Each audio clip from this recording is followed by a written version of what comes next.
Roll call. Jessica Crosby. Here. Dale Johnson. Here. Tony Corpy is not here. Bruce Raboyne, not here. Tina Sather. Here. Roxanne Skosa-Deach. Here. And Joanne Smith. Here. Beth Shimon. Here. Joe Sullivan. Here. And we'll stand for the Pledge of Allegiance. I pledge allegiance to the flag of the United States of America and to the republic for which it stands, one nation, under God, indivisible, with liberty and justice for all. All right. Do we have a motion to approve the agenda as presented? So moved by Rox. I'll second. Second by Dale. All right. All those in favor of approving the motion or the agenda as presented, motion by Roxanne, seconded by Dale. All those in favor say aye. Aye. Opposed? Motion carries. And now we'll move on to open forum with Elk Students of the Month. Very honored to introduce our January Elk Students of the Month. We'll start with Kendra Halstead. Kendra, come on up. Kendra enjoys girls swimming and diving, Minnesota Honor Society, track and field, and girls basketball. During her free time, she enjoys hanging out with friends and being outside. Some of her hobbies are snowmobiling, four-wheeling, and she loves to be on the lake or at the beach. She also loves to sit in bed and relax. Her future plans include exploring a 2-year program in HVAC and refrigeration at Northwest Technical College. Cool.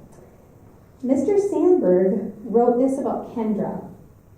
Kendra is a very deserving student of the month. She's a true role model for younger students. Her work ethic, drive, and attitude is unwavering. She always comes to class prepared and ready to learn. She always has a positive attitude and a smile every day. It has been a joy to get to know Kendra in the past several years.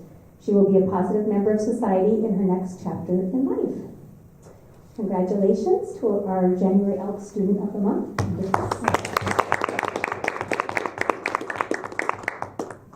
Our next January Elk Student of the Month is Tyler Hedlund. Tyler has participated in varsity golf and also as a student representative on the Minnesota Honor Society. In his free time, he likes to golf with his friends, go fishing with his grandpa and his brother, and spend time with his family and friends. Tyler's plans include attending either UMD or University of Minnesota Crookston in the fall, and at this time his major is undetermined.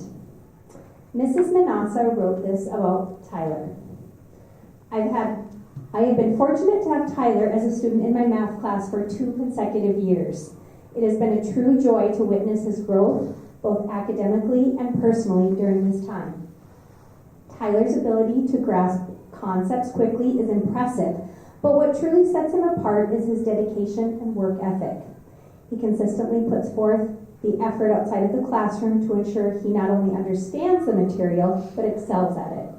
With his natural intelligence, perseverance, and determination, I have no doubt that Tyler will achieve great success in his future endeavors. Congratulations. I don't think there's anybody for open forum, public open forum. No. All right, we'll go to committee and administrative reports. Joe Sullivan. Alrighty, so the Falls High School recently held the first annual door decorating contest and Winter Wonderland door tour. The contest featured multiple categories with first, second, and third place prizes. The categories include student favorites, staff picks, and the most educational. For the student favorites, first place was Wishing You the Sweetest Christmas by Mrs. Lyons' class. Second place was Dunkin' Around the Christmas Tree by the Falls Elementary Intervention Team. Third place, A Short Story of a Tall Tale, Elf by Buddy Hobbs by the Falls Elementary office staff. So congratulations to those. For the staff picks, First place was Christmas Magic and Fireside Dreams by Mrs. Calvin's FHS class. Second place, A Taste of Winter by Mrs. Sari's FES classes. Third place was Wishing You the Sweetest Christmas by Mrs. Lyons' class. So, congratulations to the staff pick winners. Most educational, first place, Deck the Halls with Piecewise Functions by Mrs. Manassa's FHS class. That's cute. Second place was Reindeer and the Tundra by Mrs. Moss's FES class. Third place was Rudolph by Mrs. Rudolph. Special thanks to all participants for their creativity and effort in making this event a holiday highlight. Prizes include classroom credits for their supplies. As mentioned in my previous update, Crazy Cake Night, a fun, alcohol-free event for students, was a success. Plans are underway for another event this spring to continue fostering a positive and safe environment for student engagement. Student Council is organizing a winter-themed dress-up week from January 27th through the 31st, culminating in a pep fest for 6th through 8th and one for 9th through 10th on January 29th. The themes for each days are as follows. Monday, Cozy PJ Day. Tuesday, Crazy Hat Day. Wednesday is Wacky Wednesday. Thursday is Winter Sports Day. And Friday is a classic Bronco Day. We look forward to seeing students showcase their school spirit on that week. Last Friday, motivational speaker Terrence Talley inspired students from 2nd through 12th grade with a powerful message about perseverance and hope. His talk encouraged students to tackle life's challenges, pursue their goals, and remember that they are never alone. Talley's mission to spread empowerment and hope left a lasting impression on our students and staff alike. Thank you. Awesome. Thanks. Presenting for Falls Elementary tonight. Falls Elementary recently had their staff development training on their new writing curriculum, Think SRSD. Preschool will be planning an upcoming open house, likely a coordinated event with the kindergarten roundup, and they will be meeting on Wednesday to discuss planning for that. Falls Elementary conferences will be held at the end of the month, and for their numbers, they are at 439, up one from last month. Awesome. Thank you. Then you can go into your report. So Falls High School, we held our conferences right before winter break. Our staff made an effort to personally invite families that they wanted to meet with, and we had a small but a really nice turnout of families. So we'll continue to reach out and communicate and bring in parents as partners.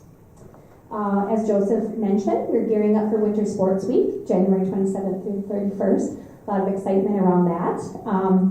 We are planning a 6 through 8 Pet Fest and then a 9 through 12 Pet Fest. So we want to give some leadership opportunities to our younger students. As Joseph mentioned as well, Terrence Talley visited Falls High School, and he also did 6 through 8 presentations, 9 through 12, and grades 2 through 5. And Terrence was a student leadership request. They really wanted someone to come in and help us work on school relationships and foster a feeling of respect in our school community. And Kate generously paid for the event. We partnered up with them, and we were able to bring Minnesota Honor Society, Student Council, Kate, and our small leadership group together with Terrence for a lunch, paid for by Minnesota Honor Society, so that he could have some personal time with them to again talk about our everyday impact as student leaders on each other and on our school community. And this was very well received by the kids as well as the staff. During our workshop day yesterday, we had a wonderful handle with care presentation by Superintendent Shermone. This was an overview of the notification process that we now have in the event that a child experiences a traumatic event. We want to alert staff on a need-to-know basis without sharing confidential details to be aware of signs and symptoms of stress in children who are going through something. We also had a session with Tom here. He is an author, he's a presenter, former teacher, and former school leader. He presented to us on how school culture impacts learning, that relationships matter, and his motto, every kid is a success story waiting to be told. And we really enjoyed his workshop. It was very interactive, and we will be seeing him again in August before school starts. We wrapped up the end of the semester yesterday, so tomorrow brings a new beginning. We are working on graduation checks for our seniors. This is their last semester of high school, so it's a big milestone in their life. And currently we are working hard to update our registration forms for classes for next year. We are working on planning a registration night for our students and families. Still working on that date. Our goal is sometime early to mid-February for that. Just a few things to get in place. But other than that, we are at 508 right now. We are down one student at the ALC and 2 at Falls High School. Thank you. Overall, community ed is going well. We had preschool screening scheduled for Monday, and of course, with the weather, we had to cancel it. So that kept, so we will be rescheduling that. We had about 16 to 18 kids planned to come, so it wasn't a huge group like we do in the fall, but we did. We also had 2 cancel open starting this Monday and Tuesday. Monday we weren't scheduled because there was no school day. We canceled today because of no school. Right now, I was invited to the table to plan an event for our community. I try to always collaborate with groups to keep costs down. And so AEOA, Friends Against Abuse, there's 2 entities from the county, Community Ed, CAPE, and the library have all come together, and we are going to have an event April 12th at Cary Park. That's our plan. It could change, but we are planning on Cary Park. We are going to bring back the bike rodeo. Oh, good. So we have so hopefully law enforcement can also partner with us. We also are going to have different stations set up for kids. We are going to start at the library. We're going to try to kind of expand it as a community-wide, so they are planning story hour for in the morning, and then from 10 to 11, and then 11, as I said, the community event will be over at Cary Park. We plan on giving away bike helmets, bike safety, but also it's Child Abuse Prevention Month, so we will also be having information about helping parents, but along with we are also going to be talking about the digital world. Kate has gone into the 4th and 5th grade, and we saw a big difference when we talk about phones and electronics from 4th to 5th grade. We realized that 5th grade seems to be when most kids have phones, and when we talked about guidelines on their phones. So we really want to get that information out to parents. We know in a school setting that it's best if they're off their phones before they go to bed at a certain time, and not being on them too much in physical activity. So we really got a wide variety, and we're really hoping that this will be a really good event. Awesome. Any questions? I'm glad you're bringing back the bike rodeo. My kids always enjoyed that. Tim has 2 games going on, one at the arena and one at the high school, so he will not be joining us tonight. First, before I start, I want to recognize that it is Paraprofessional Week, and that is an important week. As we know, paraprofessionals work very hard within our school district, and sometimes I refer to them as the jack of all trades. They really work in many facets within our school community. So I just want to read a post that we posted today on behalf of our paraprofessionals. This week is a time to celebrate and recognize the invaluable contributions of paraprofessionals in the educational landscape. These dedicated individuals play a vital role in support our taking us a little bit longer because we want to do it right. Did you say Falls Elementary? Yes, Falls Elementary. So plan for overview, a more in-depth overview in February by Nexus. They will be joining us virtually. As you know, the last 48 hours have created some interesting challenges for us, and I want to recognize the people behind the scenes that have worked really hard under some really tough circumstances when it comes to cold weather, the new e-learning processes, and the call for snow days versus severe weather wind advisories. We got a great amount of feedback. We received a ton of positive feedback, and we also received feedback that also areas that people would like us to revisit in how we communicate and what is a snow day versus what is a wind chill day. So the administrators and I are going to be taking a look at that and also gaining some feedback from our teachers. But we did ask our teachers to reach out to us today and let us know what they received from families and or students. And we've gotten some pretty amazing pictures of kids doing their choice boards at home. We've received videos. We've received information and letters of gratitude and also some really wonderful feedback. So we're looking forward to kind of dissecting that information. Behind the scenes, though, our technology team, Mike and Casey, building administrators, they have been phenomenal, and really just Jay Boyle has been instrumental also in helping us bring this to life when it comes to the virtual part of getting this information out. So I just really want to extend some gratitude to everybody for the efforts behind the scenes, so thank you. Next, I want to just let you know that I am currently working with CISO on the projections for fiscal year 26, and we are going in the right direction. I'm actually looking forward to what I'm currently seeing for projections that are coming at us. We are on a bi-weekly meeting timeline right now to really start looking at where we're going for the future and what staffing in addition to educational models will look like. So one of the areas that I've spent a significant amount of time in is really looking at the data, and that is everything from our test scores to our progress monitoring, to our benchmark assessments, in addition to how we're looking at enrollment, truancy, absenteeism, and also talking to our families who are not currently, their students are currently not attending their member district, which is International Falls. So in those discussions that I've had with some of the families, we've had great discussion about having a blended model where students could maybe do some of their home-based learning at home or their online classes at home, and could they also take some internal classes here with us. So when we talk about college in the classroom, we talk about looking at opening our own online classes.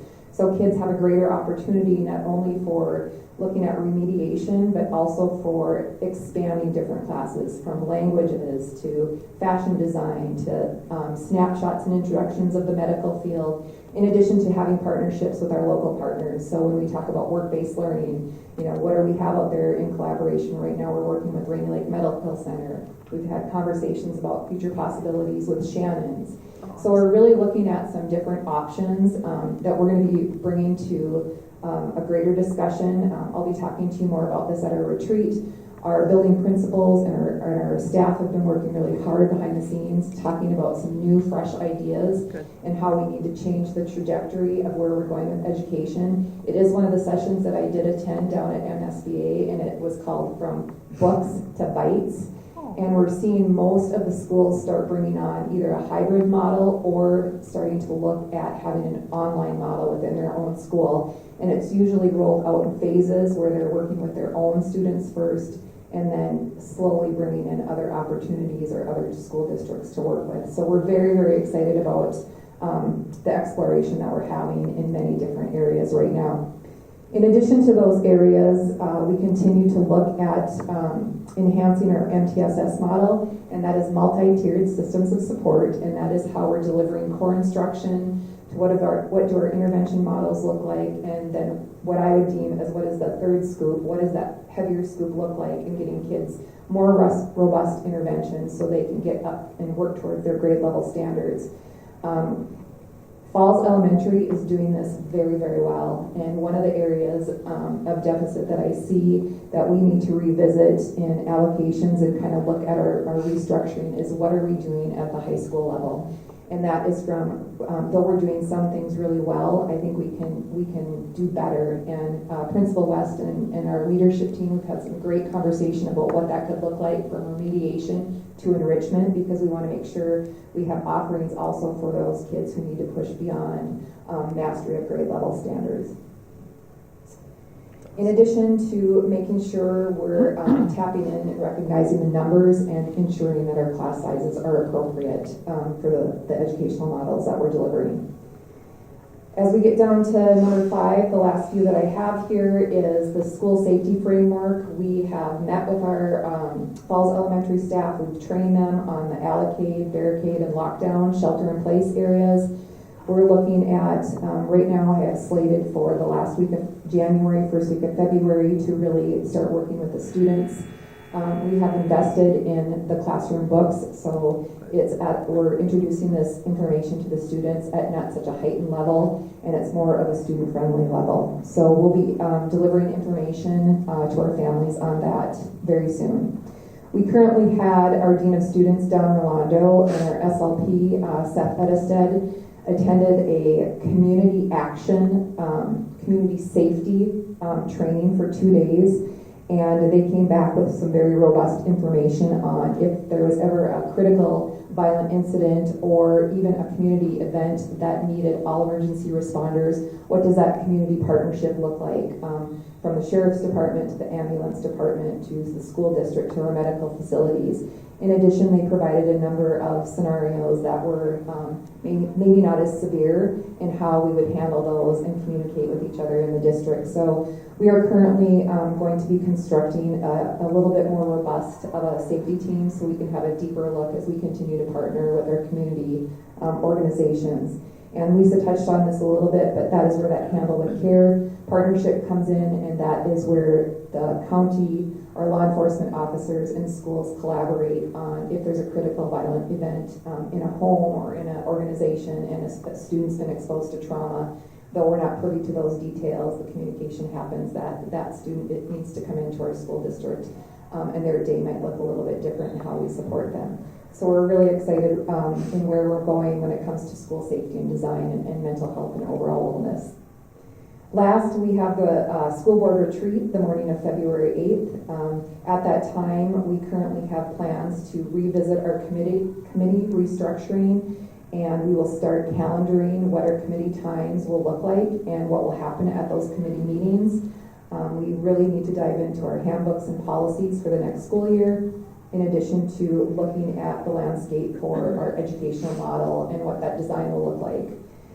Finally, we will look at 24-25 school review, and then we'll also talk about moving forward or not moving forward with CISO and looking at what's on the docket for the next year or two when it comes to our negotiations and our bargaining units. Otherwise, I just want to say thank you. I have really enjoyed the first half of the year, and I am looking forward to the future and what will unfold for ISD 361. Thank you. Thank you. Great. Yay. Very good, very good. Awesome. All right, now we'll move to the consent agenda. Do I have a motion to approve the consent agenda as presented? I'll make that motion. I'll second it. Ms. Rock. All right.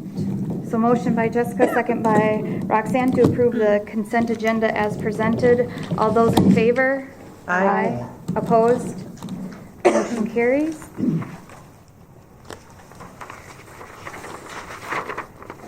All right. Now we'll go to action items.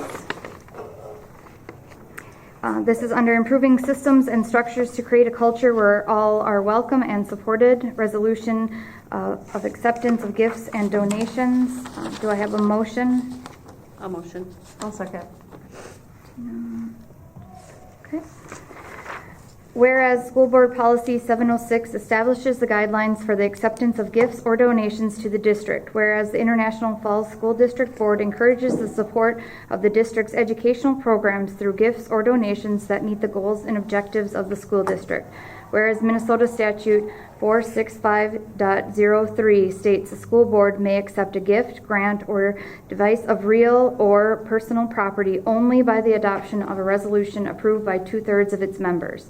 Therefore, be it resolved, the School Board of International Falls Public Schools, ISD number 361, accepts with appreciation the following gifts, donations, or grants received by the school district. The following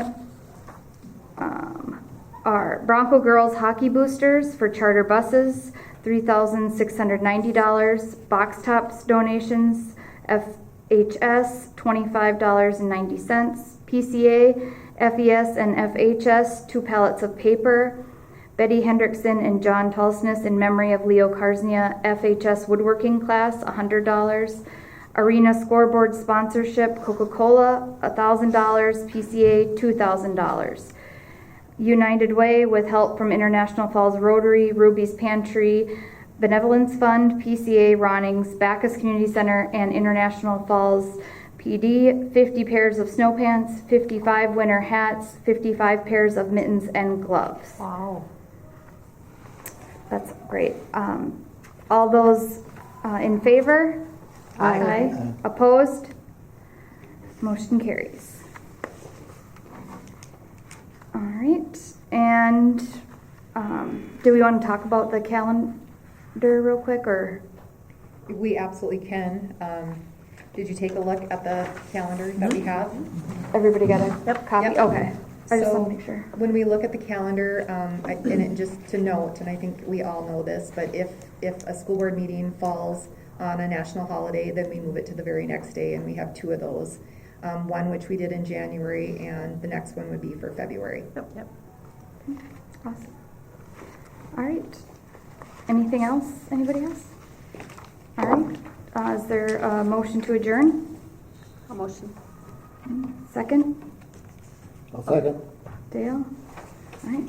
All those in favor? Aye. Opposed?